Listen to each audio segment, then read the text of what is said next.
This podcast is brought to you by Craft Beer and Brewing Magazine for those that love to make and drink great beer. To learn more or to subscribe, visit beerandbrewing.com or find us on social media at Craft Beer Brew.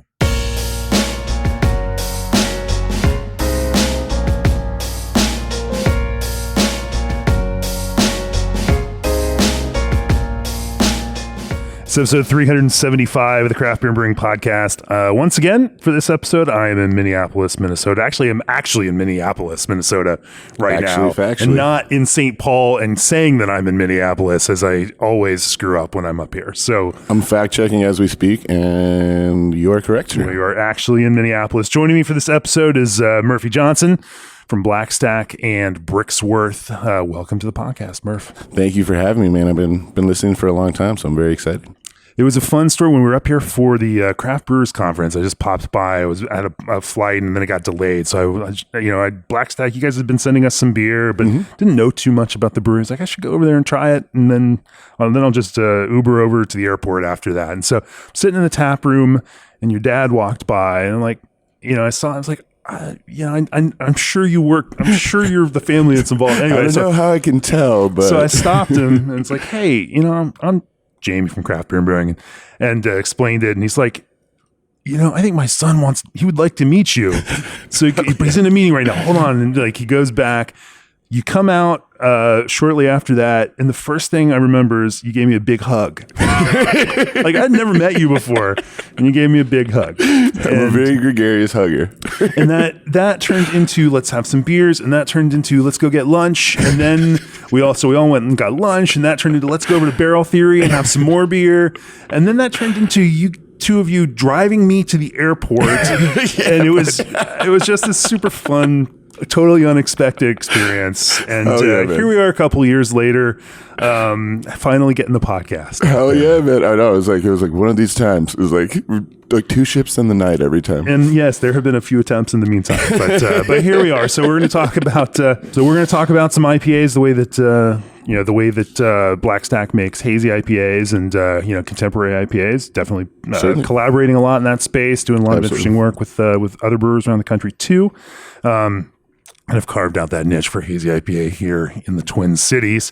Before we do that, at G&D Chillers, they always strive to build great chillers. Partner with them as you build great beer, but don't just take it from me. Hey, this is Josh Erickson of Jafuncta Brewing in Mandeville, Louisiana. The team at G&D were a critical part of our 10X expansion, always just a phone call or email away. And thanks to their superior equipment, technology, and documentation, commissioning our new chiller was smooth and straightforward. Now we can't wait until we need to upgrade our existing chiller. That's right. Choose G&D Chillers on your next expansion or brewery startup and receive 1 free year of remote control and monitoring of your new G&D chiller. Even Murph has got a G&D chiller, or a couple G&D chillers. We are actively trying to upgrade our G&D chiller as we speak. We've had one since the start, going on 8 years now. They've been incredible to work with. We're dealing with figuring out a crane to get it on the back of our roof because it's too big to fit through the windows now. There you go. Also, ProBrew is excited to now offer 2 to 4 week lead times on all in-stock ProFill rotary can fillers and seamers. These models are available in 100 to 300 can per minute filling speeds and are built with a focus on scalability and low dissolved oxygen pickup. This special lead time is only while supplies last, so send them an email at contactus@probrew.com or call them at 262-278-4945. ProBrew, brew your beer. Also, you might have heard of Old Orchard, but have you heard of their newest flavors? Berry Blend, Blood Orange, Lemonade, and Tart Cherry are the latest additions to their lineup of flavored craft juice concentrate blends. Old Orchard's R&D team can also formulate custom blends unique to your needs. To learn more and request your free samples, head on over to oldorchard.com/brewer.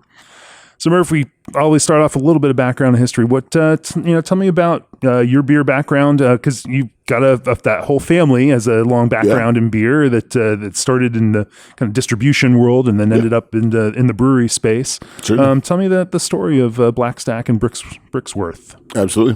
Let me just say, I'm very impressed. I didn't realize that you did the ad reads live. That was very clean. This was impressive. We're pulling the curtain aside here, Murph. You get to see how the sausage is made. I know. I am impressed, my friend. That was awesome. So we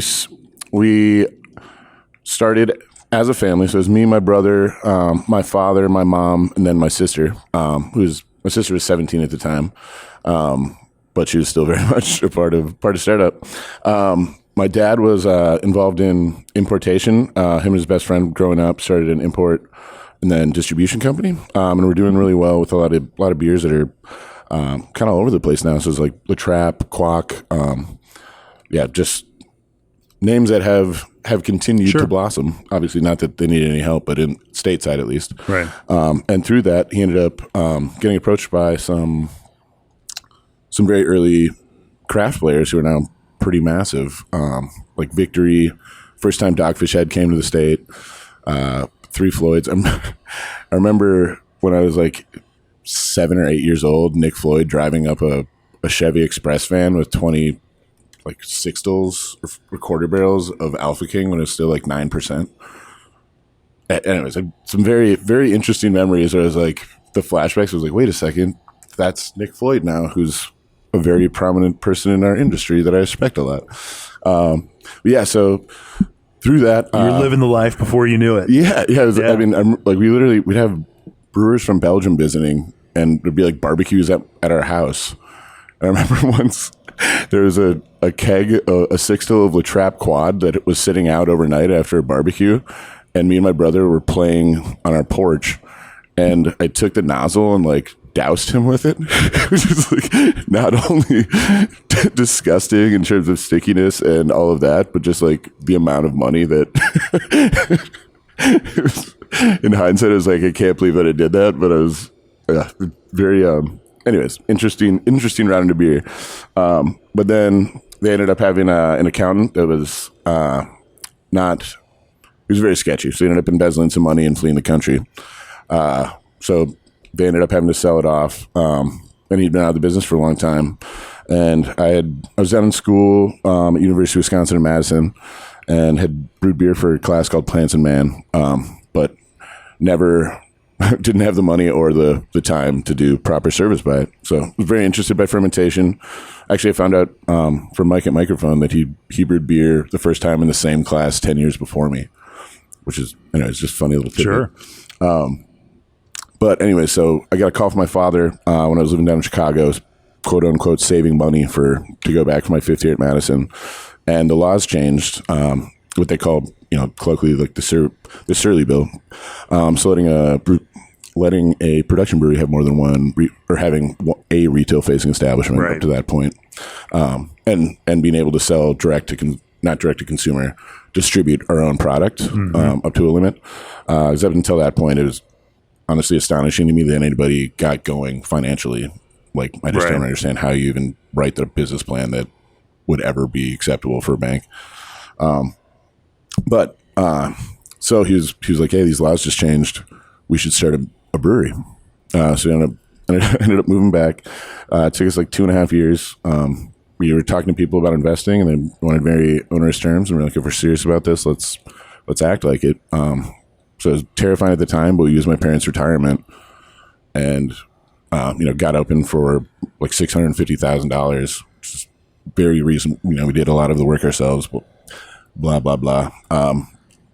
And yeah, it was horrifying, but I'm really glad that we did that, because at this point we can move really quick. At this point we have 3, there are more voices in the conversation, but ultimately it's 3 votes about if we need a new chiller. You good? All right, cool. Let's order it. Which has allowed us to move quickly and be opportunistic. Sure. And it truly is now a family business. Like, the number of people that work in these various locations are siblings. They are, relatives. They are significant others for family members, and so, it really is this kind of expanded, family business that touches all these pieces. Yeah. So you guys decided to start up a brewery and, but just being able to just making beer obviously came out of some of that Belgian, historically, Belgian focused. Mm-hmm. But what did you decide to stake a claim for with BlackStack? What did you want to be known for when you all launched the brewery? Because you needed to have some sort of something that people were going to care about in this more developed beer world. 100%. And at the time, My dad, he was thinking more continental, like European styles, more like Belgian beers. I was obsessed. I was trading a lot of beer and was seeing all the cool stuff that was happening on the East Coast. So, Trillium, Other Half, Alchemist, Hill Farmstead, and was like ridiculously excited about it. So in terms of the thrust of what we were brewing we got through like 88 test batches on a 5-gallon system in my parents' garage before we moved over to before we moved that system over to the space once we got it.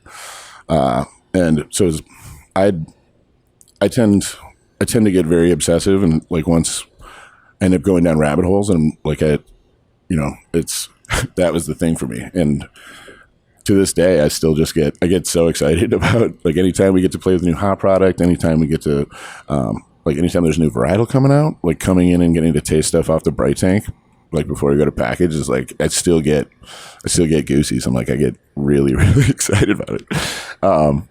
So like that makes me happy that we've made somewhat of a name for ourselves, because I've been extremely excited about it, and the amount of time that we've spent figuring out the sandbox we want to play in terms of ingredients and where we need to be for pHs, gravities, stuff like that. I'm incredibly proud of the program that we put together, and you learn something new every day, but that's the fun part. For sure. So IPA is a big part of it. Lager's also a big part of it too, and of course, span. I remember, I think the first beer I had for you all was an Italian style Pils. Yeah, I think that was it. And now French style Pils is one of your big sellers. Yeah. So Slopes French Pils, I adore it. A ton of that is from Cy, our director of brewing operations. Just like the constant tweaking that he's doing to our lager program, like he's doing the Lord's work. And every time I'm like, he'll come back to my desk and hand me a sample, and I just like know the look on his face, and I'm like, what is this? And he just like shakes his head no, and I'm like, I know he's excited about it, because he's like, I'm not gonna fucking tell you. And then I just take a sip, like, oh, this is awesome. And he's like, yeah. And just the look of like, yeah, it is. Oh man. And thankfully,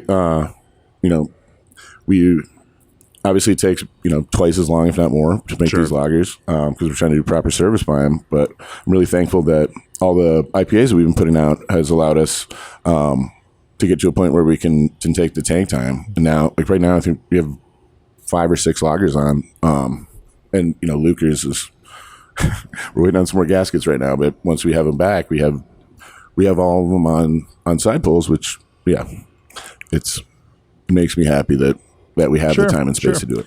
Well, let's talk about IPAs. Let's dive in and start talking about the lanes that your hazy IPAs work in, and some of what you all have been learning through making hazy IPA right now. And we're watching even hazy IPA evolve over the last year or two pretty significantly, going in interesting directions, and actually going in multiple directions.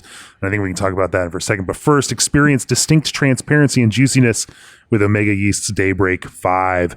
Using their Lumina technology, Omega genetically eliminated haze in the popular British 5 strain, allowing you to preserve the fruit-boosting prowess while achieving crystal clarity. It's perfect for modern West Coast IPAs. Learn more at info@omegayeast.com. And seam defects caused by minimal overlap may not be immediately apparent, but they can become problematic during distribution, leading to leaky pallets. Just because you're not experiencing leaks at your facility doesn't mean you're entirely safe. RSS Macklin offers training to help you understand not only what's happening with your can seams, but also what you can do to fix it. Their comprehensive training ensures that you are equipped to identify and make proper corrective actions before they escalate. Visit them at rssmacklin.com. That's rssmaclin.com, or email service@rssmacklin.com. And if you're a brewery or distillery in planning or interested in adding a brewery or distillery to your existing craft beverage business, visit breweryworkshop.com now and secure your spot in our upcoming brewery and distillery workshop this September in Fort Collins, Colorado. Opening or purchasing a brewery or distillery today is rife with challenges, and the things you don't know that you don't know could be the difference between failure and success. Invest in the success of your business with this 4-day intensive filled with panel discussions, small group sessions, technical tours, and more. Learn more at breweryworkshop.com. All right, Murph, let's talk about hazy IPA. So you started with these, these archetypal, and of course, archetype. Still, everything's so young; it's not even hard to talk about that. I mean, it is weird. Everything's relative, but they're foundational for so many people, and what this beer has become in terms of style. Right. So you started looking at East Coast brewers, knowing you wanted to make your own, and so how did things develop from there? And maybe we just can talk about the very early days and then fast forward to the last year or two, so we don't need to span the history all along the way. But curious about that. Sure. Where'd you start? I got the first thing that got me blew me out of the water was Congress Street from Trillium, and it was I'd never had Galaxy before, or I'd had Galaxy, but it was not in a beautiful presentation, and that was a huge thing about holy shit, this is what this can be.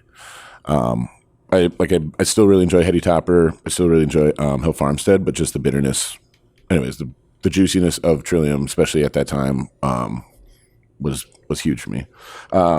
So took us a lot of time figuring things out, and it was our original head brewer Bob. He'd been doing it for 20 years, so I was learning to brew from him, but then also trying to push us in a direction towards these New England IPAs. And it was just a little bit of I was like, I think we just need to put more in. I think there just needs to be more. There just needs to be more. and eventually it was this meeting where it was I think, and he was like, you want more? Fine, I'll give you more. And then the next batch was like, oh shit, this is it. He was like, oh, all right.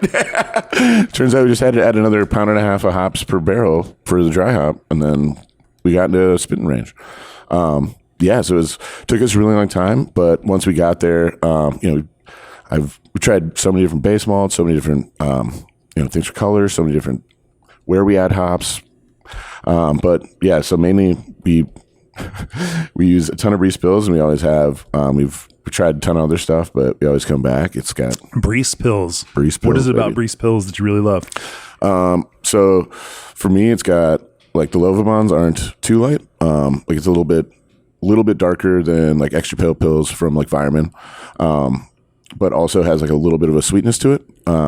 It ladders amazingly. They've been that color is okay because especially in this kind of beer, having a little bit of that orange juice color doesn't work against it. Yeah, no, and we try not to have it be Casper the Ghost pale, and it's having a little bit.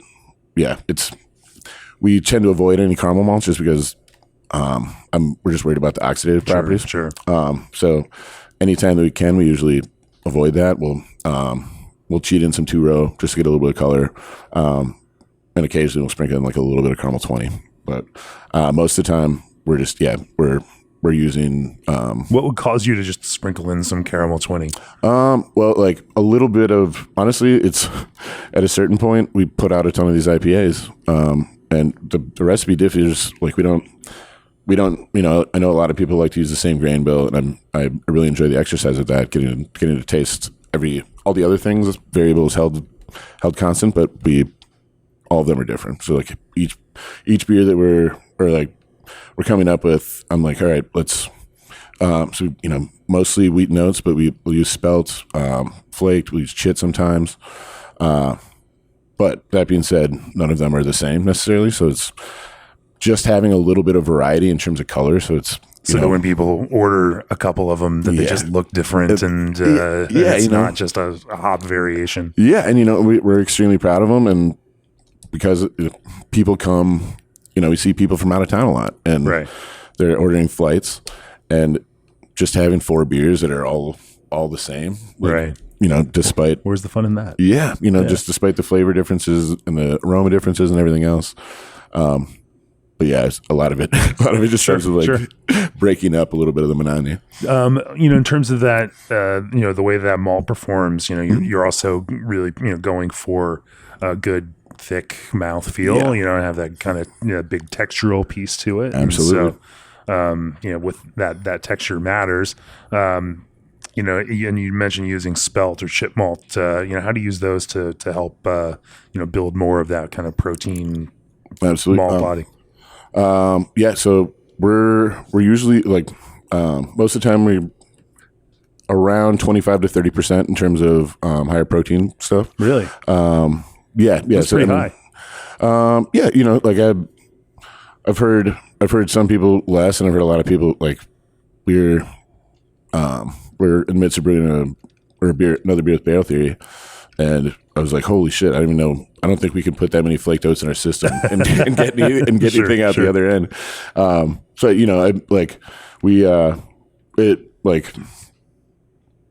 Local 755 make the most of is right around 25%. Okay. And that's like half of that is malted white wheat. There's like 10% or like a little over 10% is malted oat. Actually, there's no flakes in 755. Like a lot of the one-offs do, but that's just 15 and 15 malted oats and malted wheat. And most of that stems from the fact like. So tell me how you make the decision between using flaked product versus say malted oats. Most of that, so that's mostly concerns about colloidal stability. So just those longer chains from the unmalted dropping out and then pulling polyphenols or like active aroma compounds with it. So the visual appeal, but also it feels like I feel like you lose something in terms of mouthfeel when those fall out.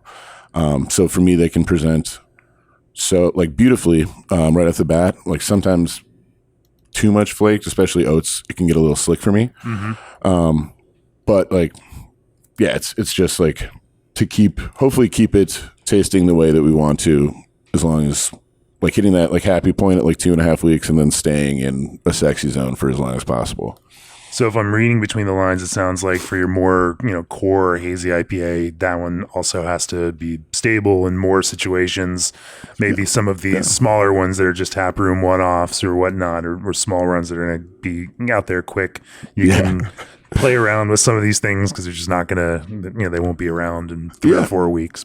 And it's like we're always trying new stuff. Especially, a huge part of the collaboration thing is I just love talking shop, and especially. Yeah, like right now, like we have on a beer with North Park, and like Kelsey's like one of the smartest brewers I know in the country. One of my favorite people to talk to about brewing, just because he's such a wealth of knowledge, and just like every single time that we talk about beer, I'm like, oh shit, I hadn't thought of that. Mate, okay, and then I'm like, oh my god, this tastes amazing. And like Weldricks, I'm like, same thing. Skip, I love talking to him every single time. I'm like. Holy shit! I never thought about that. All right. Well, what have you picked up from North Park? So we never used incognito in the tank before. Yeah. So that was first for me. Also, I never added Belgian candy syrup with a dry hop before. Which candy syrup with the dry hop? Yeah. So it's part of it is like giving it a little bit of bump and just making sure that it keeps fermenting out. And then also you're leaning into the hop creep at that point. Yeah, exactly. And I was like, wow, okay. And I was like, of course. Yeah. When you add more fermentables to dry hop, like how much it wasn't a lot. I'm trying to remember what the actual dosage. I want to say it was like a half of a jug or a full jug, but it was like a 60 barrel tank. So it was. I'd have to do the math on it, but it wasn't a ton, but it was more than I'd ever used before. Yeah, how's that mix in a reasonably cold tank like that? Honestly, it's like there's still some fermentation going on. So it's like it's still high 50s. So it started to creep back up. We got a couple more degrees. At that point, obviously we turned off all the jackets. Mm-hmm. Once we hit 2/3 apparent attenuation, we'll turn them off typically and just let that free rise and try and make sure we knock out VDK. Right. Yeah. Sorry if I got lost talking right there. No. I'm curious. I haven't haven't heard this one from Kelsey, so he's just so mad on me. But I love finding these things out in roundabout ways. I know. I'm like, I wouldn't be surprised if he's like, oh, here's why we don't do that anymore. And I'm like, damn it. He's giving you last month's tips. Yeah. He's already on to next month's. So, man. Yeah. Always try something new. Anyway, any other interesting collabs you've done that you've learned or picked up something or started working into the kind of BlackStack process? Starting to play a lot more with thiolized stuff. Last time we brewed with Lua, it was it was a triple IPA, and it was some thiol-boost, and it was thiol-boost. So, similar premise to like Phantasm, but liquid, a lot easier to work with, just in terms of getting into suspension. But that, and then Heliogazer, so like the extra amped up thiol-boosting yeast from Omega, and I've just never had a beer smell like that before. And it was my first time using thiol-boost. What did you get from it, and what did you like about it? I had this amazing, like, bright raspberry candy thing. It was, I tend to gravitate towards sweet aromatics in hops. Like, I really enjoyed Sabro, and everyone else hated it apparently. So a lot of times we'll put it in a beer at 10 or 15% and then not put it on the label because people don't buy it if they do. And I'm like, I told you like this. I told you like this hop. But yeah, that was one thing. A little sprinkle goes a long way, but it fills things out. It feels similar about Cashmere, where it's just got a creaminess to it, a little bit of a fullness, and can do a great job, like especially with beers that finish a little bit farther out, padding in terms of the perception of mouthfeel. Talk to me a little bit more about that idea of creamy texture. I love this idea. In fact, we've been talking more about this over last couple of months with brewers about that kind of textural impact that hops provide. In fact, in last week's episode, Joe was talking about that at Fair State. That there's this this textural piece that we often think about hops as flavor, but they have more, and especially in this kind of hazy IPA area where that texture is such an important piece of it, and the hops really are this part of achieving that kind of texture. How do you think about that, and what are some of the hops that you lean on? Not just to create primary flavors in these, but also to kind of support, to pull things together, to highlight other hops, but also build this kind of mouth feel, and the kind of technical function of these beers. Absolutely. Sabro and Cashmere, especially for me. It's kind of funny just because not necessarily the highest in terms of oil content. Like on paper, it doesn't necessarily look like they would be the ones that are filling that role. But in terms of filling out like the low end, like you're talking about, like rounding out those profiles at like 10 to 15%, I find it really makes things pop and makes things sing, and just the fullness of it.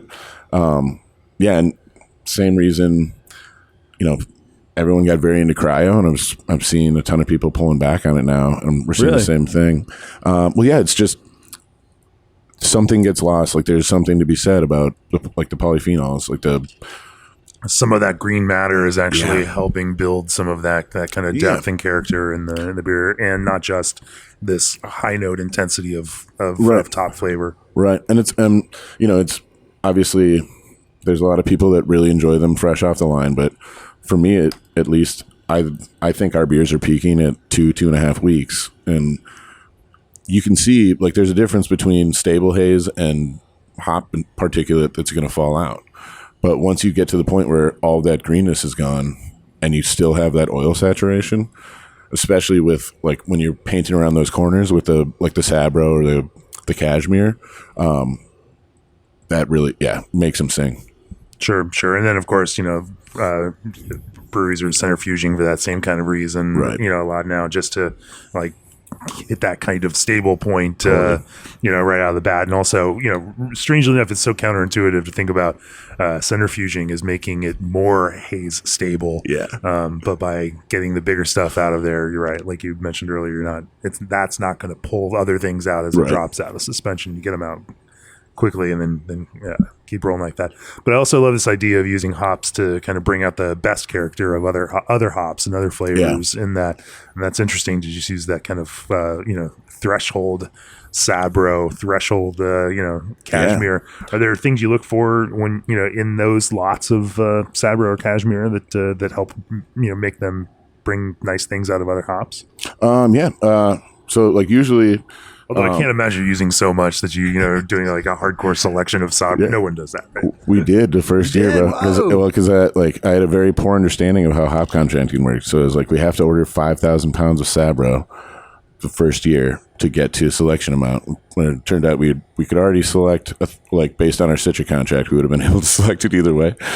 I'm not the brightest bushel of berries in the branch sometimes, but the first time that we ever rubbed Sabro was the most visceral experience I've ever had in Yakima. It was first year that was out. It was from Peralt Farms. It's like Jason Peralt, and it was literally, I'm getting goosebumps just fucking talking about it because it was the most visceral avalanche of tropical fruit. And everyone, I was really annoyed with them because just that, I know it's an objective thing that they're pulling off of panels, but them putting coconut and cedar in the aroma notes when Sabro came out, and I was like, I didn't get any of that shit off of that lot. And the amount of people, every single brewer that I talked to, a lot of times it felt like, you haven't actually tried this. You just read the thing. You're like, I get too much coconut. And I was like, God, the amount of people are like, I haven't really tried it, but we're not doing that. And I was like, all right, I guess more for us. And then, because it was amazing. It was like, we did an all Sabro beer, which is really funny to think about trying to sell now just because of how soured the public has become on it. But it was amazing. It was lights out. It was vibrant, beautiful, tropical, lush. And I feel bad. I feel like it never got a chance to actually, no one ever got to give it a chance because coconut was the first thing everyone saw. And they're like, coconut and wood. And I was like, okay, I'm mostly just getting passion fruit and guava and pineapple. It sounds like a delicious frozen cocktail right there. Honestly, it was like a straight in a coconut, but not with coconut cocktail on a beach. Sure. It was interesting this year in our IPA issue. It was a Maplewood beer. I think it was Sabro Transit Authority was our top scorer in that. And when you think about it, so many of these end up tasting so similar that, it when I saw how this Sabro beer jumped out to our blind panel, at first I was surprised and then I wasn't surprised because that is a way. Now, of course, you could find judges who are polarized and don't like that at all. And then in which case that might have crashed and burned. But in this kind of scenario, when so much else kind of felt so similar, this beer stood out as more interesting. And I think there's something about that of not just reflexively, getting rid of Sabro because there are some people that have things about it. But I love that, Did anyone pick it out in their tasting notes? I don't think they did. See, and it's like, if it's not that lot, and the unicorn lots, man, especially, I feel like there's just so much of it out there because no one's using it. It's just boy, oh boy, I still love that. I still love it. One day, what have you loved to work with, alongside Sabro? I mean, I know you're doing all sorts of different things, but what are some of your favorite ways to use it to bring out characters and other hops? I really like it, especially for things that can be a little bit rougher around the edges. Having it there as a rounding agent, so first thing that comes to mind is Rowaka. It's incredibly distinct, and it is there. It's like if it's in the beer, you're gonna know. And just having that as a little bit of a cushion for that to land on, I've found can be really nice in terms of rounding out oil or oil contents. Just especially because of the fact that Rowaka is so high in that 4 MMP. Just having some other precursors just to round things out, at least in my experience, has been beneficial. Sure. It's interesting. You talk a lot about oil, so you're thinking about these varying oil contents as you're building hop blends. Tell me about that thought process. How do you, if you're starting to structure stuff in a hop blend, Certainly. What's that creative process feel like? Sensory is a big part of that. But now just with how robust the amount of information that we're getting, like especially like I got to give a shout out to YCH, the amount of money that they've spent building out their lab infrastructure. So at this point, just like the amount of information at our fingertips so if I'm like, I think this could be nice. I think this could lay in well. Being able to pull the spider graphs, being able to look at all the breakouts for linalool, geraniol, like having all of those numbers and then being able to fill gaps in between. And especially like there's so many of these hops, like a lot of hops that are largely had fallen by the wayside. Like from what I understand, like they'd taken out so much of the Liberty acreage because no one was using it. And now it's super high. And I think it's anyways, it's one of these precursors and it doesn't have a whole lot of else going on, but it's huge for that. So like they're blending it they're using it, or we're using it at moments where we're like, well, it's really, really cheap and it's hitting this fucking note for us really hard. So we know that in combination with whatever else we have going on, hopefully that layers well. And in our experience, like, part of that is a ton of the anecdotal, just from repetition and getting so many chops at so many swings of the bat, I guess you could say. I love it, and I love this is the hook of finding ways to get great flavors out of less expensive, underhyped hops. That's a fantastic theme to hang this episode on. I'm going to talk a little bit more about that, but first, Indie Hops breeds new hop varieties to help brewers captivate beer lovers. Brewers worldwide trust Indie's unique varieties, Strata, Lorient, Luminosa, Meridian, and Audacia, to modernize, brighten, and diversify their beer lineup. Indie also offers classics that thrive in Oregon terroir, such as Chinook, Crystal, and Sterling. Thoughtfully crafted and selected hops to meet your brewing needs. Visit indiehops.com/podcast to discover what's new in hop flavors. Indie Hops.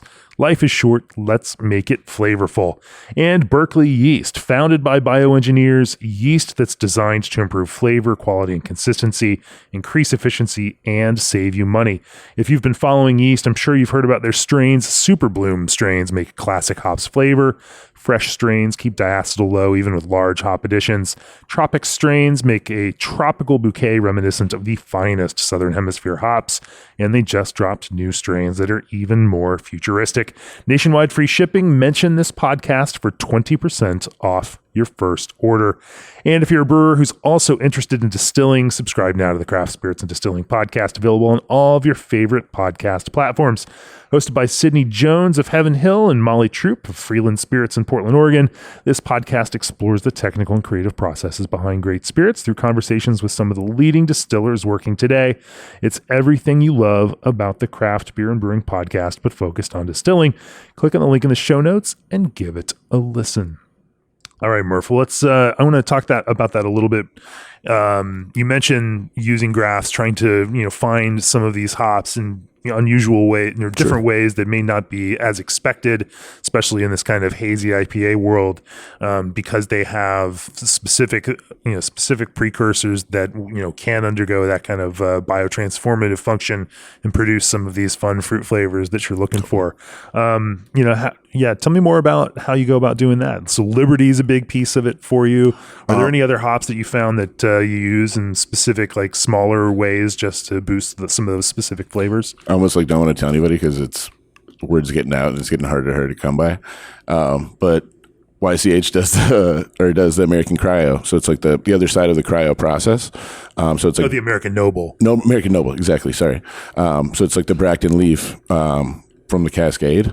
So it's still super high in all these precursors. So for mash hopping, from the Cascade, yeah. Okay. So the Cascade, they also made it from Citra, right? Joe and I were talking about that last week, and which is, also cool, but for other reasons, but just like right. Like Cascade, Calypso, and Saz, or there's like one other that were super high in precursors specifically for mash hopping or freeing those bound thiol precursors from the grain. Right. So it's honestly, for us, it got to a point where it was like too much thiols. we were doing the heliogazer, and we're like, a lot of times I get out of the way of it, it's like let it sing, and that's really cool, and those expressions are amazing. But honestly, like we still use a ton of dry hops to bring it back, because that note can be so finite, and just a little bit one note at times. And I find that especially like it can be banging out the gate, and then 2 weeks later it's like everything fell off, but the 110 pull of that. And then so you use this Cascade American Noble stuff to in mash hopping to bring out more thiols from the malt, but then you think it also has some other kind of textural supporting piece to it too. Feels like it. Like they say that it can help in rounding out, like just bittering wise, just that like first just mash hopping. We haven't done any like testing on it, but it does feel like it tampers but fills, like it's filling out but not bittering. Yeah. How much do you use? And what honestly, not that. It's like 11 pounds in a 20 barrel batch, like half pound per barrel, but it's really, really cheap. And now, it's sold out a lot now, just because it's like word's getting out. And I'm guessing, well, if you talk, I'm sure that he brought it up if you talk with Joe, but Columbus Cryo, like that's finding its way into a lot of recipes in terms of oil contents. And honestly, like it got a bad rap as, not smelling great, but this stuff it's not the same Columbus that we grew up with. Sure. And we did talk about that at length. So, yeah. It's like, all right, cool, moving on. The dank dive and all that stuff. Yeah, dude, he does love that Columbus Cryo. I'm trying to think of what other ones are fun. So then what is a hop blend? I mean, it sounds like you have a lot of different functions going on. So it's not just a Citra Mosaic beer. It might be Citra Mosaic, but then it's also got, potential layers. Walk me through like what, a cool, fun hop bill that you're really happy with these days might look like at all these different, times and places that you're adding them. Sure. Because it sounds like this is getting more and more interesting and complex. Totally. And it's as complicated as you make it. And there's definitely, sometimes it's get out of your own way, but like right now, like Stacks in the Park, that's a collab with North Park. Yep. There's 2 pounds of Magnum, 2 pounds of Magnum in 60 minutes. All right. Yeah. There's your bitter. Yeah. And usually we're not bittering. That's like, most of the time we're picking up all of our IBUs from Whirlpool editions. Yeah. And then 11 pounds of Strata, T90, and 11 pounds of Citra, T90. And then 5.5 pounds of HBC 586 cryo. All of that in the Whirlpool? Yep. And then what's the Whirlpool edition like? How do you stage that? Depending, like sometimes we'll bring down the beer. Most of the time we're coming off the boil, start the Whirlpool, and then all the hops are getting added as that's happening. And then so that's 15 minutes, and then as the cone is settling, we usually, like, unless we're specifically bringing it down, blow isomerization, we'll do that sometimes just for, I'm guessing you talk about that a lot on the podcast. Sure. And then, but most of the time we usually get down to around 200 over the course of that, and then obviously to the heat exchanger, so it gets dropped down the way in the fermenter. Yeah. For this, we racked down to more HBC 586. Second round was racked onto, and that was that in a flowable form or? There was, so we'll just rack onto pellets. Oh, okay. Yeah. So, as we're, you didn't rack onto Incognito or anything. Yeah. No, Incognito went in the dry hop. That was a second edition. And there's some clear candy syrup that went in with that as well. Huh. Yeah, it was, first time for us, but it turned out fucking banging, man. I'm very, well, this is the second time we brewed this beer. There's a reason why, because it was phenomenal. And then Cryo Cashmere, 22 pounds on the second edition. Then the third edition was all Cryo Cashmere. And Yeah, and a little more Belgian candy syrup. Interesting. Yeah. Interesting. So you're doing all sorts of timing then where you're, not racking onto pellets. And so, you're pushing full on biotransformation there. And then, how do you time the rest of those dry hops if you've got 3 more dry hops on top of that? Well, is that all happening? I mean, and obviously it is happening when fermentation is happening because you're adding more sugar to make sure the fermentation keeps happening when you do that. Yep. Yeah. So typically we're going in, depending on where we're at on attenuation, we're usually days. If it's 2 additions, we'll be day 3 and 5. If it's 3, it's usually 3, 4, and 5. Occasionally that's 4, 5, and 6 if we're just not quite there. And then we'll usually try and get the last addition in, like a Plato and a half above terminal, and then cap it. So we're keeping some of that sexy, stinky CO2. I do, yeah. Like after we rack onto hops the first day, like the way that the brewery smells when you walk in the morning is just like avalanche. Sure. There's few things in the world that like that. Yeah. What since a lot of fermentation is still happening here, what's temperature like through that kind of active dry hopping process? So like IPAs we're typically fermenting at 70, and then once we get to around 2/3 of apparent attenuation, so usually we're close enough that we're either upping the temperature by 4 degrees or turning it off completely, depending on where we're at. And that's, again, just to knock out, hopefully, to make sure that we clear out VDK. And typically that works for us. We don't usually have to hold things, but occasionally. Sure. And then we drop it down we'll drop down to 58 to crop, and then we'll let it free rise back up with the hop additions. So we'll usually get back up to around 66, 68. Then we drop down 10 degrees a day as we're ramping down. And we're dumping the cone every day. Shaving the cone, yeah. Shaving the cone. I've never heard that before. Oh yeah, well, cool. Is that the proper nomenclature? It's the Evan term for it all. Oh, yeah. All right. He's always innovating. Sounds way better than dumping. It really does. Yeah, wow. Yeah. I love shaved ice cones. See, there you go. Shave the cone. Genius, man. That's awesome. Yeah. Anything else to the way that you finish these, in terms of carbonation and? We're trying to get as close to like 2.6 volumes as possible before we get into package. Anything more than that, we just end up wasting a ton of beer and sending lids everywhere. Most of the time, so we'll try to get as much of that like spoonded, smelly CO2 as possible, and then we'll top up whatever we need to get to that. But usually we're within spitting distance. I don't know how much of this is just me being biased, but I just feel like the vibrancy, as long as you're not getting it to a high enough pressure where you're starting to kill yeast cells, getting neonalysis, like the vibrancy of the aroma that we end up picking up from that, I feel like is there is some benefit to it, but maybe I'm just. How much pressure starts messing up that end of fermentation? For us, like we've had an issue before where like a PRV jammed.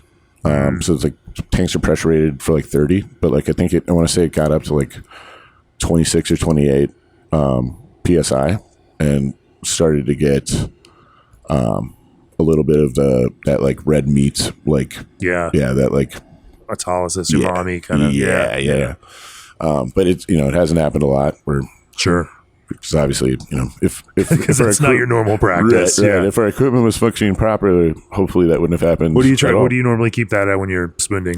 We're usually at like 14, 15, and then and then once we're down cold, like we'll keep it at 13 psi. Yeah. I think pretty standard. Like I'm guessing that's not wholly different across the whole. Sure. But it's fun to spin IPA and try to capture that fine CO2 bubble and create that kind of moussey foam also. And you've got all the other mechanics there with Pilsner malt and everything. Yeah. I'm saying, man, and it's, I mean, as any good brewer should, I mean, the amount of joy I get from just looking at IPA, I mean, any head of beer that's full and above the rim, I'm like, yeah, that's the sweet spot, baby. 100%. Sure. Any other really fun project, hazy IPA projects that you worked on that took you in a different direction that might have surprised you in a little bit, or that you learned a lot from? Sure. So the most recent one, it was basically like the thought was, or is, I don't want to say the most recent one. The first one that comes to mind, we're playing around with public varietals. So it was like this El Dorado and Idaho 7 beer that just blew my socks off. And it's, not necessarily beers that are getting a whole ton of shine.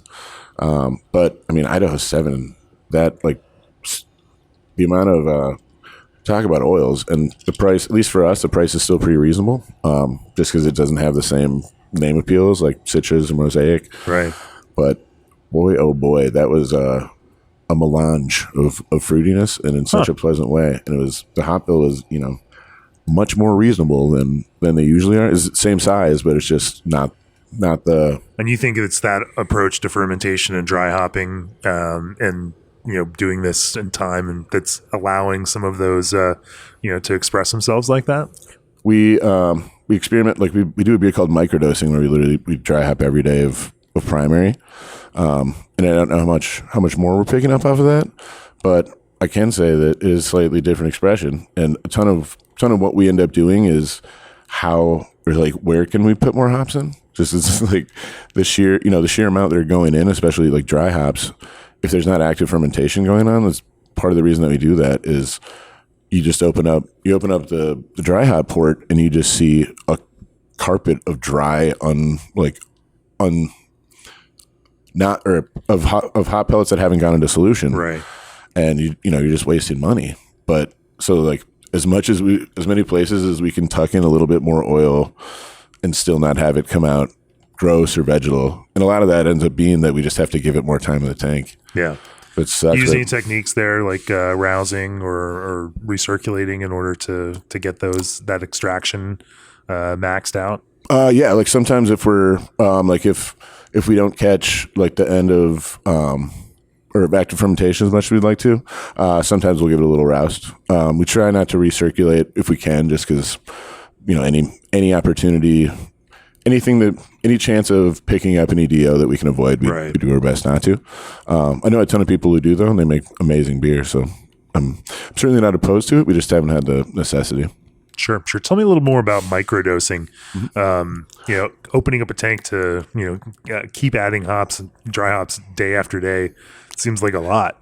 Oh, yeah. That's why we don't make it much anymore, because our cellar staff is like, I'm going to kill you, dude. And I understand it's a pain in the ass. Yeah. But it was a fun thought experiment, and we've enjoyed the beers immensely. You take the like constant hopping process from like 60 minute or something. I mean, honestly, apply it to the dry hop in a hazy IPA. That was where the idea came from. I was reading about, Sam modifying his old electric football board to do all but it was a lot of times now it mostly just happens for collaborations, because I'll bring it up and they'll be like, oh, that sounds really cool, let's do that at your brewery so that none of our cellar staff quit. I was like you're okay, but thankfully everyone shares a sense of whimsy and gets as excited about these projects as I do, so it's really easy to get buy-in. Like the team we have in back is the best it's ever been and was really good at their job. It's a really fun environment to work in, and I'm thankful that everyone else shares the same passion. So all these like weird, I'm like, okay, so don't get mad. They're like, no, that sounds cool. No, we're in. That sounds awesome. And we're like, all right, sick, let's do it. Yeah, I'm very thankful for that. The Murph enthusiasm just radiates out throughout the, very virulent personality. There is a Murph energy here that I appreciate. And it's always fun to. Well, yeah. I'm glad it's not off-putting. My mom's told me I can have a very polarizing personality. Sure. Well, tell me about yeast, because we've talked about dry hopping. We've talked about all this. What do you use? London L3 or? Yeah, London L3. A lot. For a very long time, we were using almost exclusively BSI 18. Yeah. Those guys have been awesome. But lately we've been using a lot more Omega, mostly for their thiolized stuff. Heliogazer in particular, I'm really fond of, especially what we were talking about, like still using a decent dry hop charge so that you're encompassing those big bright thiol flavors, but you're not getting overrun by them. Right. And then also we use a ton of Imperial juice. That's since when we're recropping, a lot of times because of the schedule and because of the fact that we were putting out 1 to 3 new beers a week for many years, we're probably BSI's best customers. Like, every week we had like 2 or 3 fresh pitches coming, which is horrible financial decision on our part. But we realized a couple times that like one batch was like, we get some drift on the 3rd generation, and that's 60 barrels of IPA that we can't sell. So it was pretty easy for us to rationalize for a long time when we didn't have the equipment that we have now for cell counts and all that fun stuff. Sure. But that being said, we're finally there. Sure. I'm thankful for it.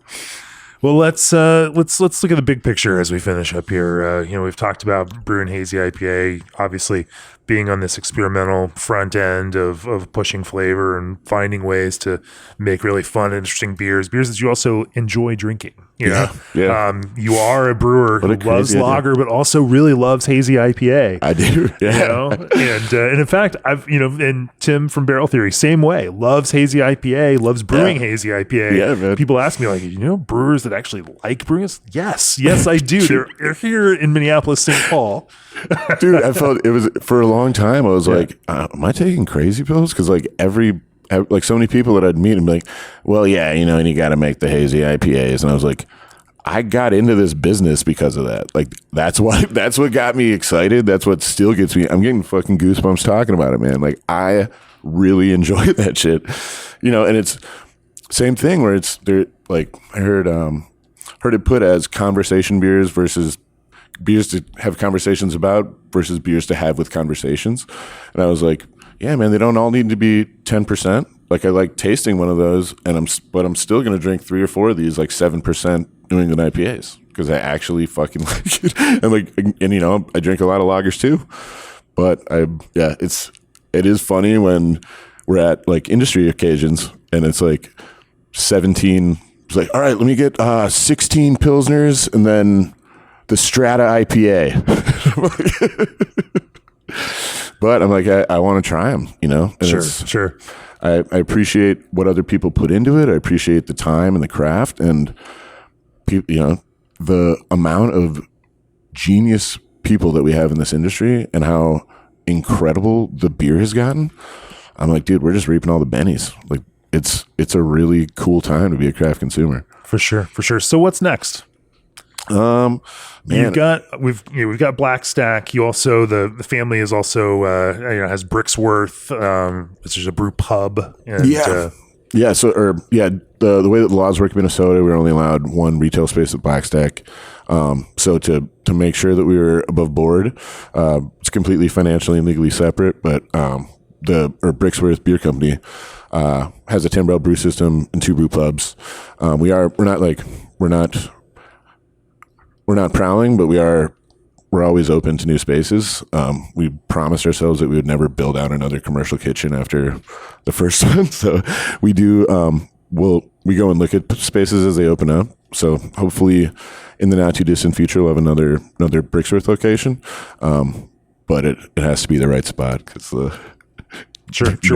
What's most exciting to you on the brewing horizon?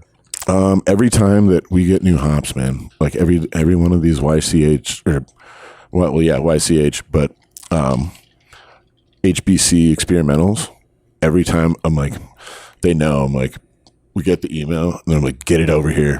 We'll just new toys. Let's go. Can I just subscribe to this? Can you just auto ship these to me?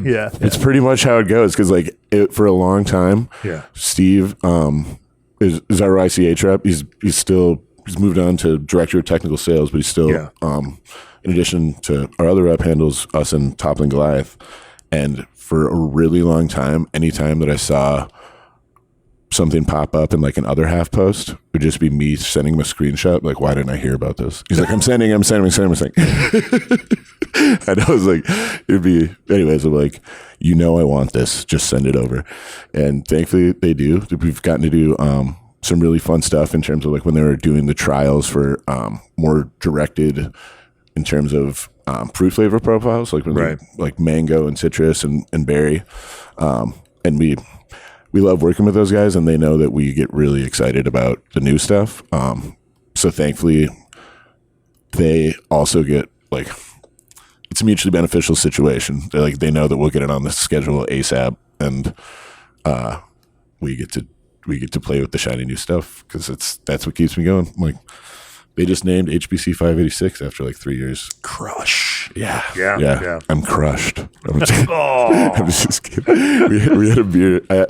I just adored it the first time I tried it. So like we had a beer that was called 86, and it was just like with other hops.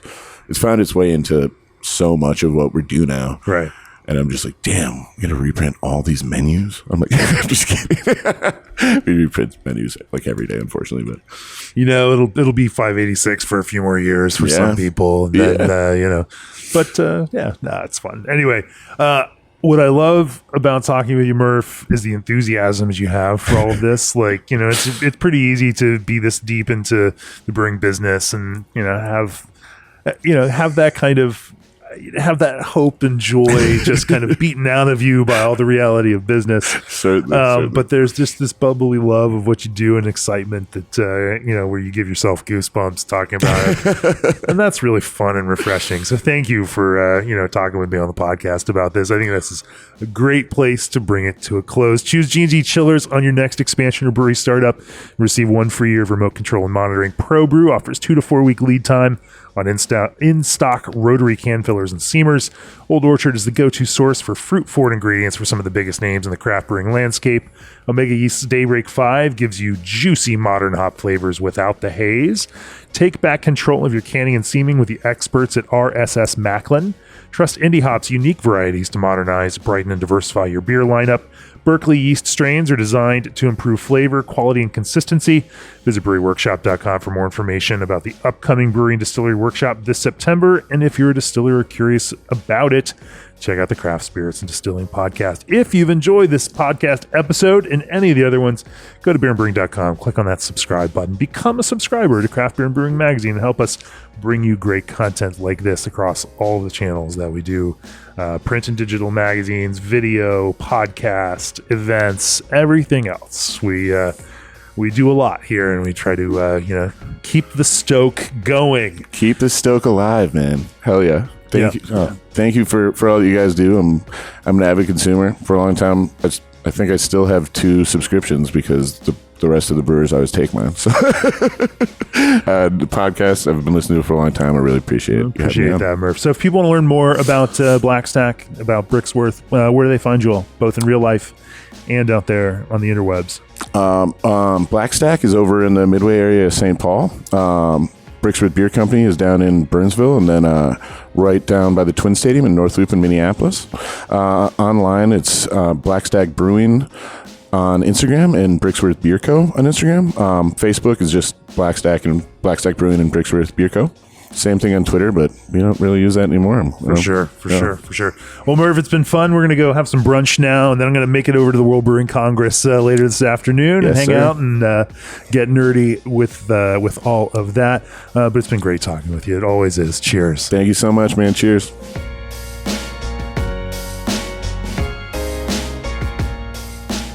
This podcast has been brought to you by Craft Beer and Brewing Magazine for those who love to make and drink great beer. To learn more or to subscribe, visit beerandbrewing.com or find us on social media at Craft Beer Brew.